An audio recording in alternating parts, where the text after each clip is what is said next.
Welcome, ladies and gentlemen. How are you? How's everybody doing out there? If you don't know, I did just drop We Are the Champions by Queen. After that, this video was recommended to me. Things to learn about Freddie after he died. I didn't know he died until I just seen this. And I was like, what? He died? So you know we gotta do some research. I gotta do some research because I want to learn more. Okay, so with that being said, we're gonna watch this, and then I'm definitely gonna watch some more videos about him as a person. You know what I mean? So with that being said, man, let's just get right into it, everybody.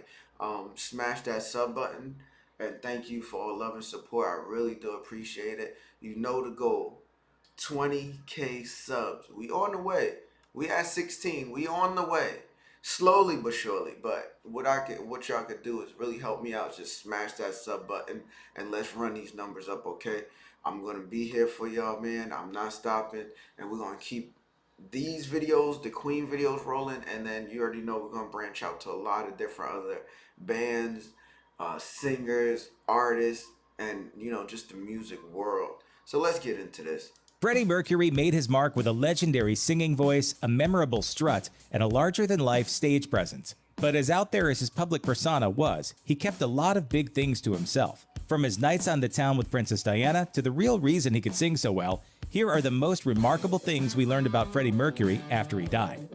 Freddie Mercury's body was cremated, but there was no public ceremony for the spreading of his ashes, or even an announcement of where the singer wanted his remains to go. Only one person knew what he wanted done with him, and it's unlikely she'll ever reveal the secret. According to Rolling Stone, former fiancée and longtime friend Mary Austin is the only person who knows where Mercury's ashes went. As she told the magazine, he suddenly announced one day after Sunday lunch, "I know exactly where I want you to put me, but no one's to know because I don't want anyone to dig me up. I just want to rest in peace." So Austin kept Mercury's ashes for 2 years, until long after her comings and goings stopped attracting press attention. Then she told everyone she was going out for a facial and buried his remains in secret. Because fans will be fans, there remains plenty of speculation about where exactly Mercury... I can't lie, that's actually honorable. That's actually real honorable. The people want to know, of course.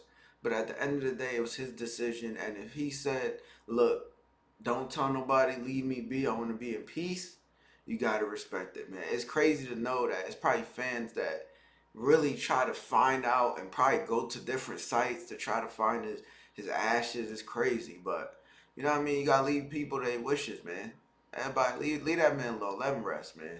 His remains might be. Some think Austin took him all the way to Zanzibar. Though, I'm going for a facial would be a weird way to try to cover that up. Others think he's under a tree in his own backyard. All that guessing is unlikely to amount to much though, because the only person who knows for sure where Mercury's remains went will probably take the secret to her grave.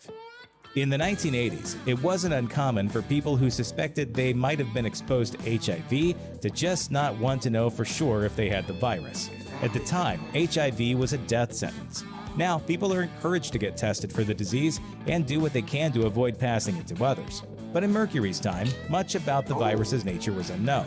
Tests for its presence weren't considered to be accurate, and the outlook for infected people was bleak. It's understandable why someone wouldn't want to face the possibility that they'd contracted it. According to journalist Tim Tiemann, Mercury didn't know he was HIV positive until he began showing advanced symptoms of AIDS. While he might have suspected he carried the disease at some point, he wasn't diagnosed until 1987, after a type of cancer called Kaposi's sarcoma appeared on his shoulder. 87? Damn, that's when I was born, y'all. Whoa. Carried the disease at some point, he wasn't diagnosed until 1987, after a type of cancer called Kaposi's sarcoma appeared on his shoulder. Longtime partner Jim Hutton said that up until that point, there'd been no real indication that Mercury was ill. Even after his diagnosis, Mercury was never open about his illness, not even to his family. He kept his condition secret from the public until confirming the rumors in a press release the day before he died. Much has been made of Freddie Mercury's incredible singing voice, which allowed him to reach the depths of Somebody to Love and the heights of Under Pressure.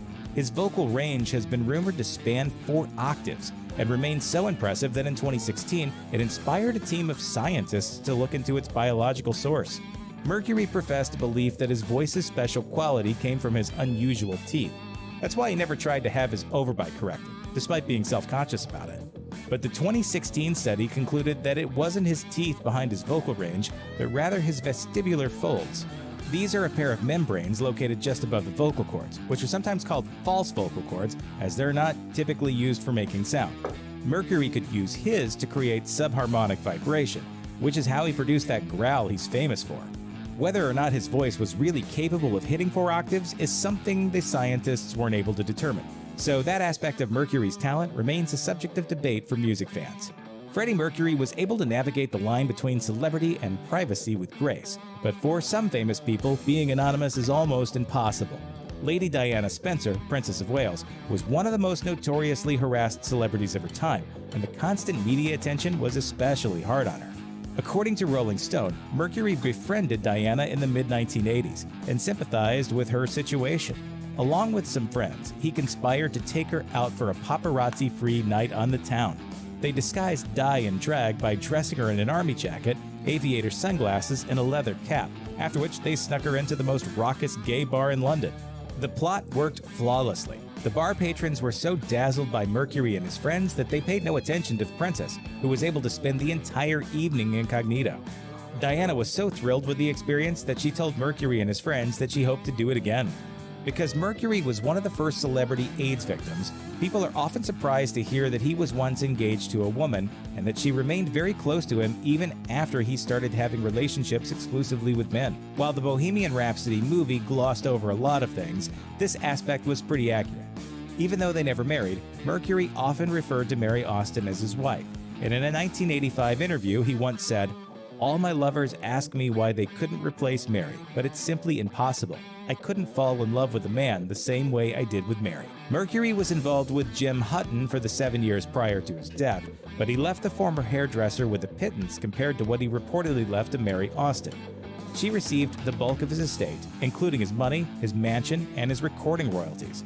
And Austin wasn't exactly kind to Hutton after Mercury's death either.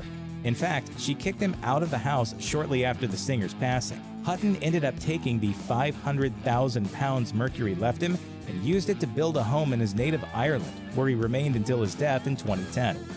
Sexuality is a lot more complex than just straight or gay. But in Mercury's day, people would sometimes assume that you had to be either one or the other. When the public learned of Mercury's AIDS diagnosis, the disease was widely, and wrongly, associated only with gay people. It was then widely assumed that Mercury himself must have been gay too. But Mercury wasn't gay in the strictest sense of the word. He continued to profess his love for ex-fiancée Mary Austin even years after their physical relationship ended. It has also been asserted, in biographies published after Mercury's death, that the greatest love affairs of his life were with women. So it seems the singer was emotionally drawn to women, but physically drawn to men. It's a state of affairs that seems to have caused some upset toward the end of his life. Even though he spent his last 7 years in a relationship with Jim Hutton, he still thought of Mary Austin as his soulmate, and therefore the natural heir to his fortune. You know, she's been a girlfriend of mine for a long time, and even though we're not together right now, I sort of refer to her a lot. Freddie Mercury knew he was dying, but he refused to feel sorry for himself. He wanted to remain productive, preferably while free from unwanted media attention. So he chose to keep his diagnosis a secret. As bandmate Roger Taylor told Entertainment Weekly in 1999, he didn't want to be looked at as an object of pity and curiosity. He didn't want circling vultures over his head. Mercury kept recording throughout most of his final years, even when it became very difficult for him. According to GQ, Queen released the single The Show Must Go On just 6 weeks before Mercury's death, and the singer was so ill during recording that bandmate Brian May expressed concern about whether he'd be able to perform the vocals at all. Mercury put those doubts to rest, though, as May later described the events. "I said, 'Fred, I don't know if this is going to be possible to sing.' And he went, 'I'll f***ing do it, darling.' Vodka down, and went in and killed it. Completely lacerated that vocal." He couldn't keep it up forever, though. While recording Mother Love, he stopped before the last verse and then said, quote, "I'm not feeling that great. I think I should call it a day now. I'll finish it when I come back, next time." But there was no next time. Mercury never went back to the studio, and May sang the last verse of Mother Love himself.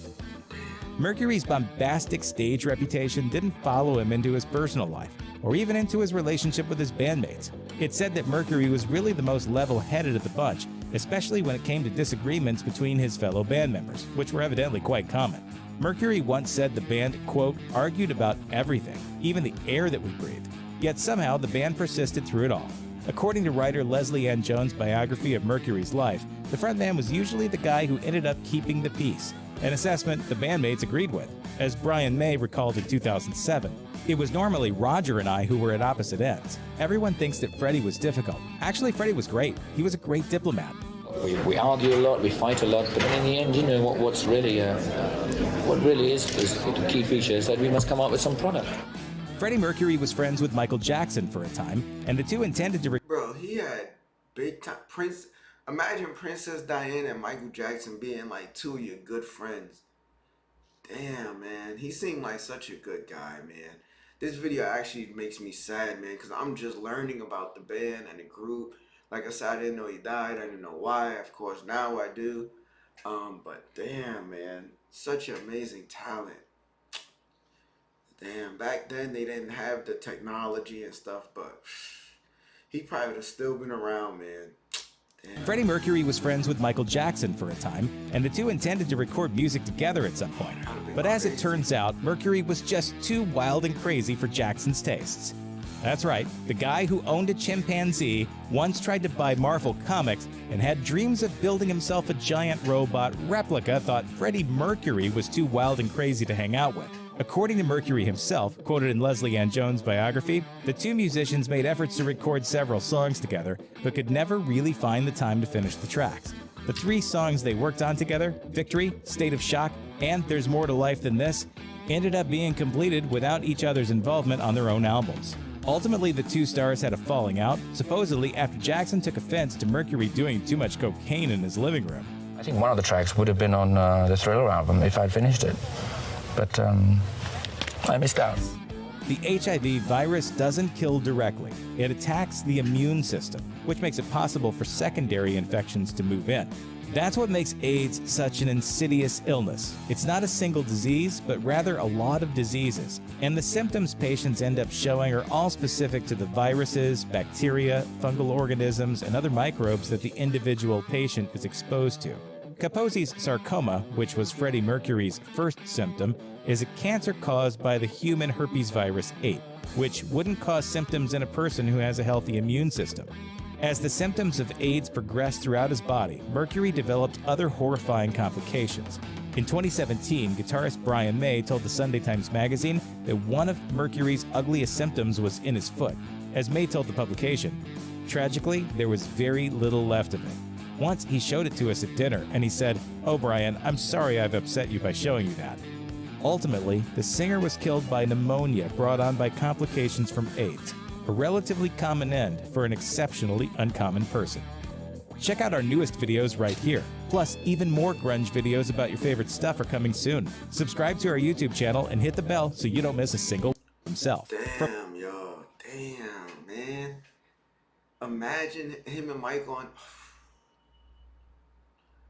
It's gotta be something out there, man. So I wondered, are these songs made and they just did them? Like, I feel like I gotta look for these songs, man.